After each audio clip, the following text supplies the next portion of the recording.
O que vou relatar nesse momento foi uma forte experiência espiritual que tive algum tempo atrás. O fato aconteceu como segue. Estávamos em 15 pessoas em uma cidade em Santa Catarina, onde tínhamos alugado um sobrado para tirarmos alguns dias de descanso. Minha esposa e eu preferimos dormir na sala. Os demais se instalaram nos quartos na parte de cima do sobrado. Como gosto de ler, passei a maior parte do tempo lendo alguns livros cristãos. Numa das noites, senti que algo iria acontecer. Era 1h30 da madrugada quando fui me deitar.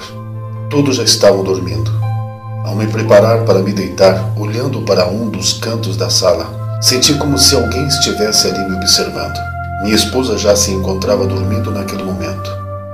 Então, no mesmo instante que encostei minha cabeça no travesseiro, senti-me sendo transportado dali para um outro lugar por um anjo, até que chegamos a um alto monte de onde dava para ver muito longe. Era tão alto que as nuvens estavam muito próximas de nós. Ali o Senhor me falou através do anjo: Amaury, eu te trouxe aqui para te mostrar uma pequena parte das vestes da minha noiva. A seguir avistei um braço enorme que se estendeu do céu entre as nuvens e veio em minha direção, trazendo na mão um canto de uma veste, de uma brancura e resplendor que a nada pode ser comparado do que se tenha visto nesta terra. O tecido era reluzente.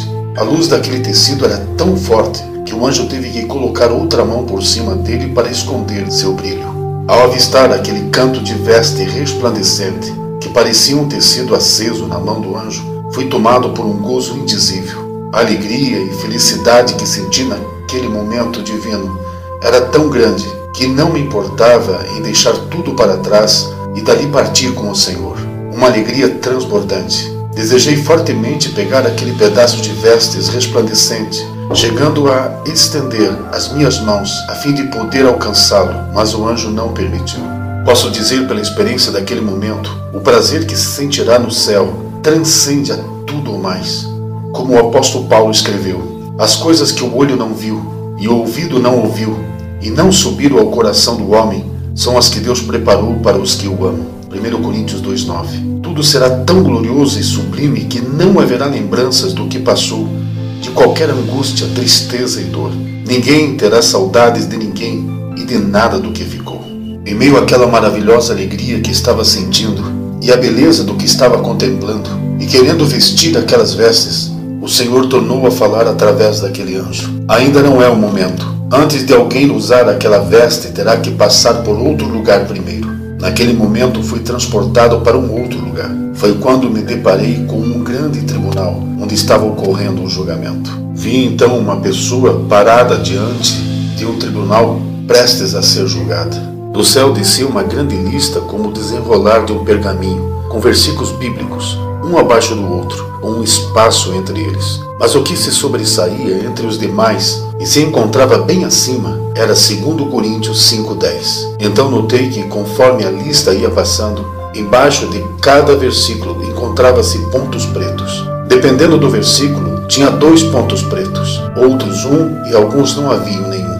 Naquele momento soube que os pontos pretos eram pecados e falhas cometidas, de coisas que não deveriam ser feitas e de coisas que deveriam e não foram. Os versículos que tinham 2 pontos pretos eram porque neles há 2 ensinamentos a respeito do que deve ser feito e o que não deve ser feito ou praticado. Os versículos que tinham um ponto preto é porque neles encontra-se um ensinamento ou do que devia ser feito ou de algo que não deve ser feito ou praticado. Os versículos que não apresentavam pontos pretos eram porque tais ensinamentos haviam sido obedecidos. Já os versículos que tinham pontos pretos é porque não haviam sido obedecidos.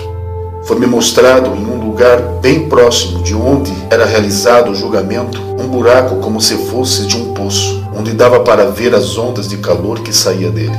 Para minha surpresa, encontrei-me na vez de ser julgado. Então, observando a lista com os versículos que iam passando diante de mim, avistei minhas próprias faltas e pecados. Quando vi que havia versículos com 2 pontos pretos de acusação contra mim, entrei em pânico, aterrorizado, com minhas mãos quase arrancando os meus cabelos. Comecei a gritar desesperadamente: Deus, o que faço agora? São muitos os meus pecados e não há mais tempo. Não quero ir para o inferno. Chorava e gritava em angústia terrível. Senti-me como um pecador cujo veredicto final seria o inferno. Em meio àquele pavor, ouvi uma voz que disse: acalme-se, Amaury. Ainda há tempo para vocês apelarem para a minha graça. Ainda vocês podem apelar para o meu sangue. Diante do que ouvi, comecei a orar com todas as minhas forças. Deus, misericórdia, Deus. Misericórdia, Deus. Apelo para a tua graça salvadora. Apelo para o sangue do Cordeiro Imaculado que foi morto. Apelo para o sangue de Cristo. Logo depois disso, ouvi a voz do Senhor que me disse: recebam do que eu dou de graça a vocês. Levem a sério as minhas escrituras. Obedeçam minha palavra. Lave-se na fonte das minhas águas. Ouçam o que vos digo e cumpram o que vos mando. Tenho dado tempo a vocês. E o que vocês estão fazendo com o tempo que eu dei? Vocês estão cheios de si. Estou dando uma nova oportunidade. Eu sou o que sou. O Brasil verá a minha glória. Uma grande prova está vindo sobre minha igreja. Busquem a cura.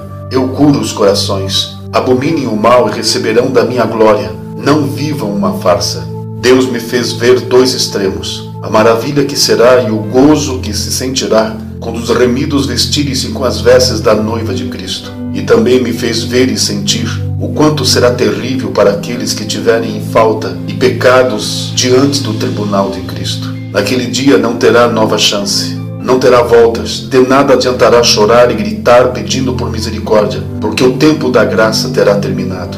Naquele grande e terrível dia, Jesus não se apresentará como o Cordeiro Santo que tira o pecado do mundo, mas como o supremo e justo juiz, que dará a cada um conforme as suas obras. Veja o que diz 2 Coríntios 5:10, conforme o vi em cima do pergaminho. Porque todos devemos comparecer ante o tribunal de Cristo, para que cada um receba segundo o que tiver feito por meio do corpo, o bem ou o mal. Saiba que o julgamento será segundo cada ensinamento de Cristo, conforme ele mesmo disse: quem me rejeitar a mim e não receber as minhas palavras, já tem quem o julgue. A palavra que tenho pregado, esta há de julgar no último dia. João 12:48. Depois o Senhor me fez ver o que está escrito em Apocalipse 19:7-8, que diz: regozijemo-nos e alegremo-nos e demos-lhe glória, porque vindas são as bodas do Cordeiro, e já a sua esposa se aprontou. E foi-lhe dado que se vestisse de linho fino, puro e resplandecente, porque o linho fino são as justiças dos justos. E disse-me: escreve: bem-aventurados aqueles que são chamados à ceia das bodas do Cordeiro. E disse-me: estas são as verdadeiras palavras de Deus. Depois de ouvir o que o Senhor disse, tornei em si e vi todos os movimentos ao meu redor. Vi a minha esposa se levantar e o barulho dos que iam se acordando por causa do alvoroço que fiz. Mesmo vendo os movimentos, não conseguia me mover. Assim foi até tudo terminar. Ao obter controle novamente do meu corpo, sentei-me no sofá com meu coração disparado.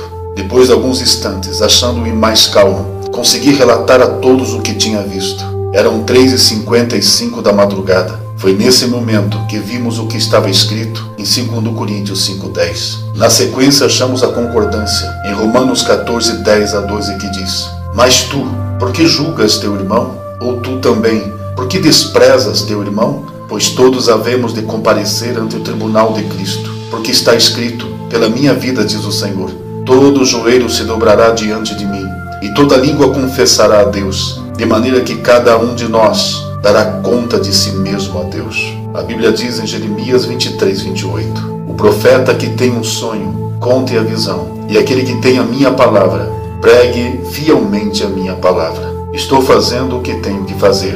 Diante de tudo o que relatei, que cada um pense e haja como quiser. Mas não se esqueçam, isso está prestes a acontecer. Os acontecimentos mundiais comprovam. Cristo está às portas.